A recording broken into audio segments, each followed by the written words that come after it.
नमस्कार। चर्चा में आपका स्वागत है। हम मेरे दिमाग में बड़े टाइम से एक ये बात आ रही थी कि समझ नहीं आ रहा कि आजकल हमारे देश में लोगों को क्या-क्या होता जा रहा है। मैं किसी पॉलिटिकल पार्टी की बात नहीं कर रहा हूँ, मैं किसी सरकार की बात नहीं कर रहा हूँ। कौन कितनी अच्छी सरकार है, कितनी बुरी है, कितनी ईमानदार है, कितनी बेईमान है, मैं उसकी बात नहीं कर रहा। मैं लोगों की बात कर रहा हूँ। लोगों को पता नहीं क्या-क्या होता जा रहा है। लोग अपना एजेंडा, अपनी ईगो ये सैटिस्फाई करने के लिए पता नहीं क्या-क्या कर रहे हैं। और ऐसी ही कुछ हरकत हमें नज़र आई है हाथरस में। तो आज की हमारी चर्चा का टॉपिक जो है वो है हाथरस और वहाँ हुआ हुआ कांड। तो आइए बात करते हैं हाथरस पे और वहाँ पे जो कांड हुआ है उसके बारे में।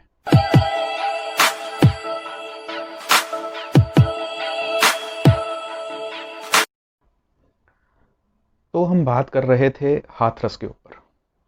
हाथरस में जैसा कि हम सब लोग जानते हैं, हमने न्यूज़ में, सोशल मीडिया प्लेटफॉर्म पे ये देखा कि हाथरस में हुई घटना, एक लड़की जिसका नाम मनीषा था, उसकी किस तरह से मृत्यु हो गई और इस पर्टिकुलर इशू ने किस तरह से एक नेशनल रंग ले लिया।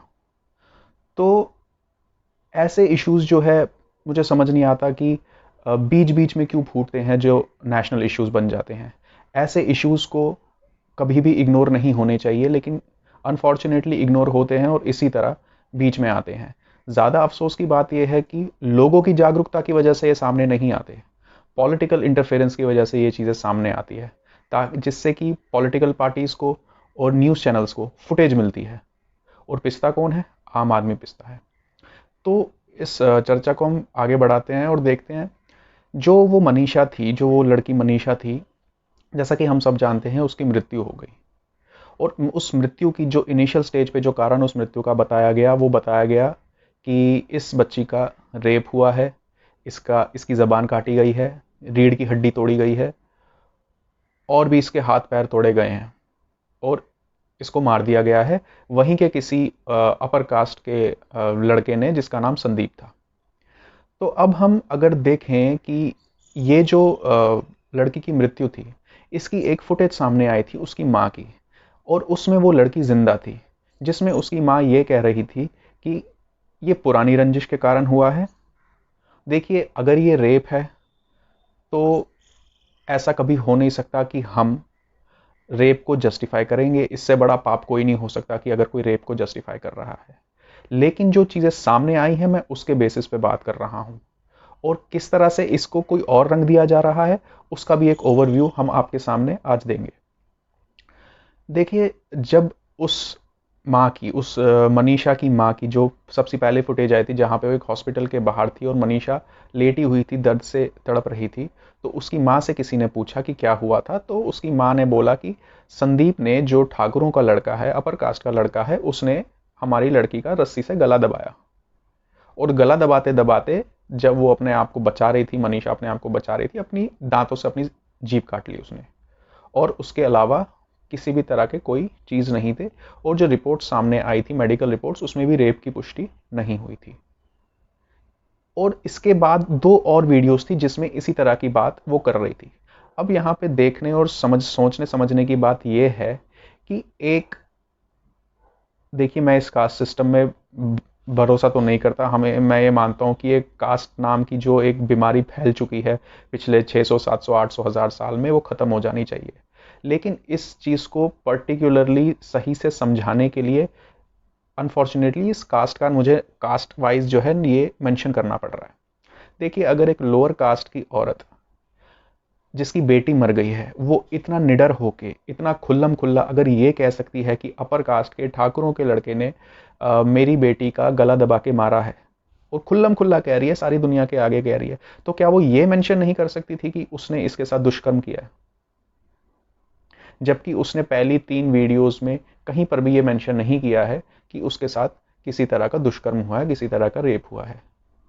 जिस औरत में, आप खुद सोचिए, जिस औरत में इतनी हिम्मत है कि वो एक अपर कास्ट का, अपने से एक पावरफुल लोगों का नाम लेकर बोल रही है कि इसने मेरी बेटी को मारा है, इसने मेरी बेटी का रस्सी से गला दबाया है, पुरानी रंजिश के कारण दबाया है, सब कुछ करा, सब कुछ बता रही है, लेकिन ये मेंशन नहीं कर रही कि रेप किया है। अगर वो ये मेंशन करती है कि रेप किया है, तो इससे अगर खाली गला दबाने पे इतनी प्रक्रिया तेज हो गई है, रेप के तो और ज़्यादा तेज हो जाती है, उनको इंसाफ मिलने की प्रक्रिया और ज़्यादा तेज हो जाती, लेकिन उसकी माँ ने कहीं पर भी ये मेंशन नहीं किया। और जिस तरह के रिपोर्ट सामने आई भी हैं उसमें भी ये कहीं पर भी नहीं आ रहा कि उसका रेप हुआ है। देखिए, जो भी वो लड़का संदीप है, बचना नहीं चाहिए। तरस खाने के लायक नहीं है वो इंसान। चाहे सिचुएशंस कुछ भी हो, मामला चाहे कुछ भी हो, इस तरह की चीज़ें नहीं होनी चाहिए थी, ना उसको करनी चाहिए थी, चाहे जिस मर्जी कास्ट का हो। और क्या हो गया, ऊंची कास्ट का है तो भगवान समझते हैं क्या ऐसे लोग अपने आप को। खैर छोड़िए, मेन कास्ट हमारा आज इशू नहीं है, मेन है हाथरस में उस बच्ची के साथ हुआ हुआ कांड। तो हम सब देख सकते हैं कि कितना कुछ गलत हुआ, इतनी सारी वीडियोस आई, इतने सारे लोगों के ओपिनियंस आए, जहां पे कुछ लोग ये भी कह रहे हैं कि उस ठाकुरों के लड़के संदीप का और इस मनीषा का अफेयर चल रहा था, जिसके कारण माँ बाप ने और मनीषा के भाइयों ने एक तरह से ऑनर किलिंग की है, और सारा दोष जो है संदीप पे ठोक दिया है। कुछ लोग और भी बहुत कुछ कह रहे थे। देखिए, गांव का इलाका है, ऐसी बहुत सारी चीज़ें होती रहती हैं गांव में जो कि नहीं होनी चाहिए, इसके ऊपर कड़ी से कड़ी कार्रवाई होनी चाहिए। जो इस सब के बीच में भी एक सबसे घटिया चीज़ जो हो गई ना, जिसकी मैं बात स्टार्टिंग में कर रहा था कि हम लोगों को पता नहीं क्या हो गया है, वो है कि ये सारा मामला पॉलिटिसाइज हो गया। आप खुद देखिए, हमारे पप्पू और पिंकी दोनों उनको सांत्वना देने गए, अपनी तरफ से प्रोटेस्ट करने जा रहे थे, यूपी में हाथरस में प्रोटेस्ट करने जा रहे थे, उस परिवार को सांत्वना देने जा रहे थे, और रास्ते में ठहाके लगा लगा के जा रहे हैं। ये देखिए, मेरी कोई बोली हुई बात नहीं है, कोई मन घड़त बात नहीं है। आप हम सब ने खुद देखा किस तरह उस वीडियो में हमारे पप्पू जी जो हैं वो जानबूझकर सड़क पे गिर जाते हैं। सड़क पे भी कहाँ गिरते हैं, एक अच्छी सी नरम नरम घास देखते हैं और उस घास पे गिरा देते हैं अपने आप को। साफ पता लग रहा है, दिख रहा है कि वो जानबूझ के गिरा रहे हैं।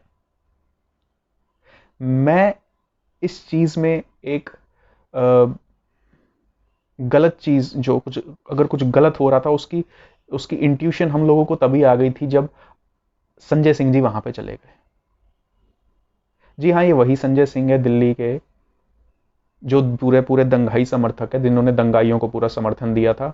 उनके बहुत अच्छे मित्र हैं, पीएफआई के साथ इनके लिंक सामने आए थे, और जिन्होंने जामिया की साइड गोली भी चलवाई थी, जिनके उसमें भी लिंक इनके सामने आए थे।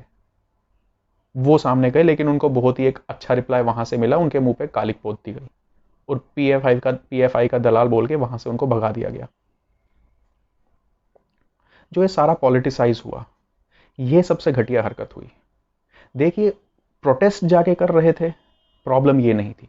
प्रोटेस्ट कर रहे थे, उस अगर मैं प्रोटेस्ट की बात करूं, हाँ जी, इस पर्टिकुलर चीज के लिए प्रोटेस्ट कर रहे थे पप्पू और पिंकी जाके, तो हाँ, मैं एक बार को उनका समर्थन कर भी सकता हूं कि हाँ जी, वो प्रोटेस्ट करने गए थे, अच्छी चीज करने गए थे।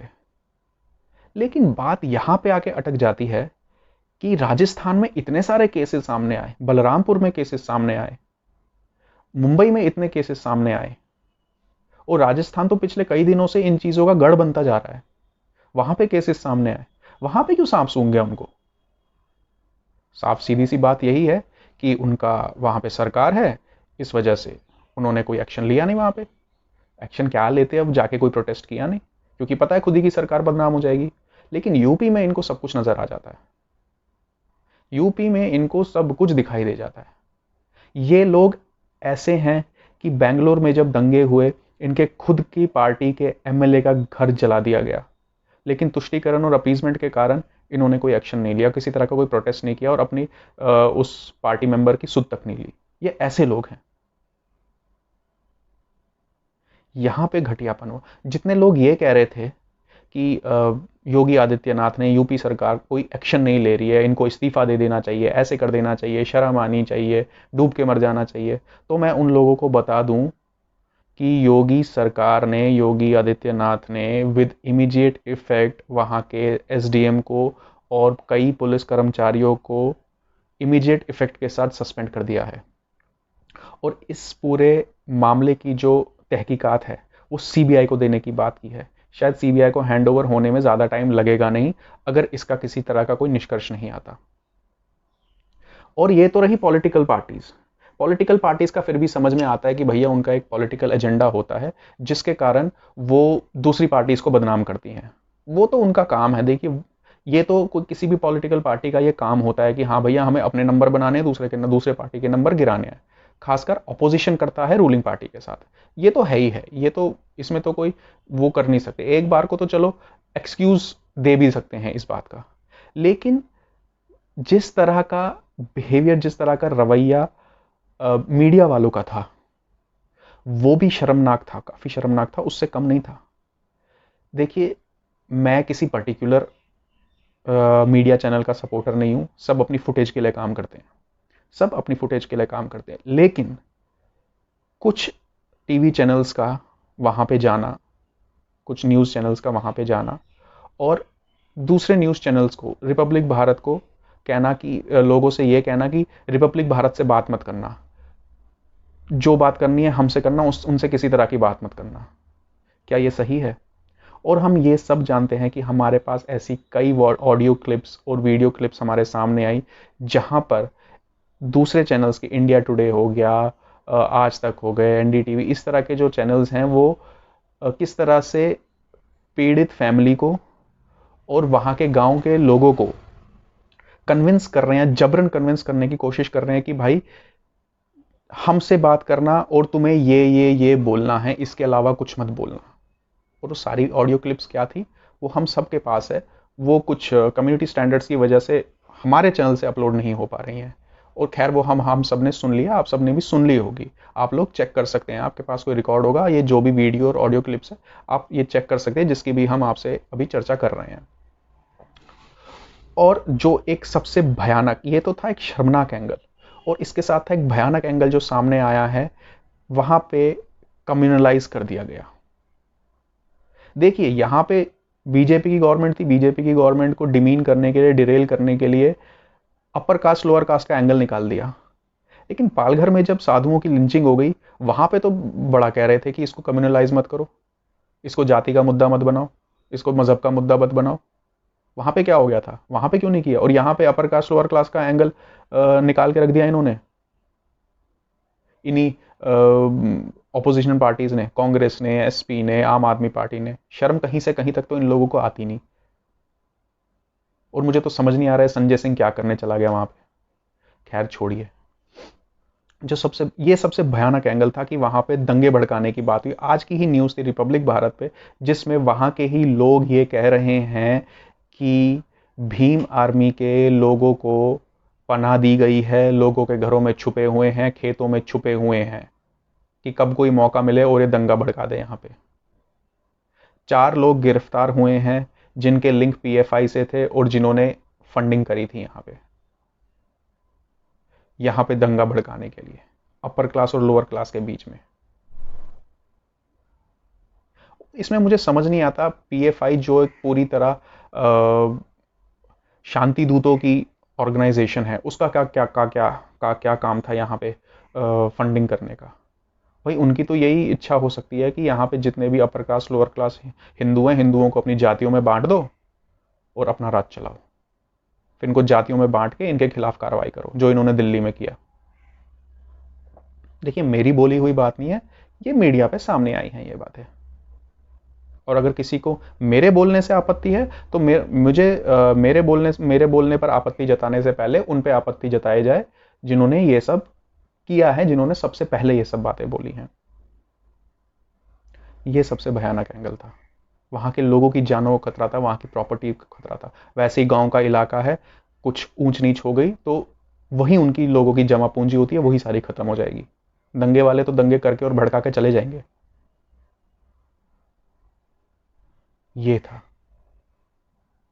इसलिए ये सबसे शर्मनाक एंगल था। एक लड़की की मौत को क्या से क्या बना दिया।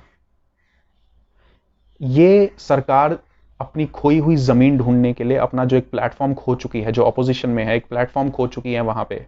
और जिस तरह धड़ल्ले से योगी सरकार वहां पे यूपी में काम कर रही है, उन कामों को रोकने के लिए, उन कामों को नीचा दिखाने के लिए किस तरह से इस चीज को मुद्दा बना के ऐसी बड़ी डिस्टर्बेंस क्रिएट करनी चाहिए थी इन लोगों ने। तो इसीलिए हम अपनी वीडियोस में अक्सर ये बात मेंशन करते रहते हैं कि सब कुछ सरकार नहीं करेगी। सरकार का जहां पे काम खत्म हो जाता है, पब्लिक का वहां काम शुरू हो जाता है। हमें चौकन्ना रहना पड़ेगा, हमें इन लोगों के खिलाफ एक रुख अपनाना पड़ेगा। इन लोगों को ज़्यादा हमें फुटेज नहीं देनी है, और सबसे बड़ी बात, इन लोगों का, इस तरह से दंगा फैलाने वाले लोगों का और इस तरह से एक बच्चे की मौत को पॉलिटिसाइज करने वाले लोगों का हमें बहिष्कार करना पड़ेगा।